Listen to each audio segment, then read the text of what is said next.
Ibinahagi na ang opisyal na poster ng inaabangang action drama series ng ABS-CBN na Blood vs. Duty na dinisenyo ng kilalang visual artist na si Justin Besana.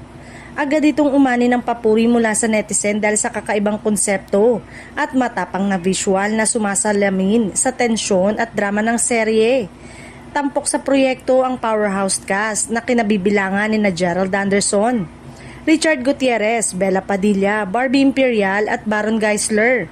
Dahil sa kanilang track record sa pag-arte, inaasahan ng marami na magiging matindi at kapanapanabik ang bawat eksena ng serye. Ang naturang palabas ay pamumunuan ng mga batikang direktor na sina F.M. Reyes, Bijoy Balagtas at Rico Navarro.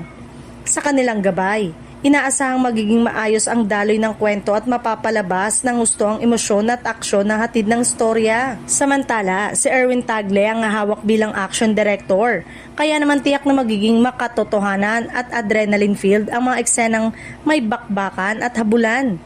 Isa ito sa mga inaabangan ng fans lalo na't kilala ang proyekto sa pagiging action pack. Ayon sa ulat ni MJ Felipe ng ABS-CBN News, isa ang Blood vs. Duty sa mga proyektong pinaghahandaan ng husto ng network upang makapaghatid ng kakaibang kwento sa telebisyon. Layunin nitong ipakita ang banggaan ng personal na damdamin at responsibilidad. Bagamat hindi pa inilalabas ang buong detalye ng kwento, marami na ang nahuhumaling sa konsepto pa lamang ng serye. Sa lakas ng cast, direksyon at production, inaasahang magiging isa ito sa mga pinaka-inaabangang palabas at posibleng magmarka bilang isa sa mga pinakamalalaking teleserye ng taon.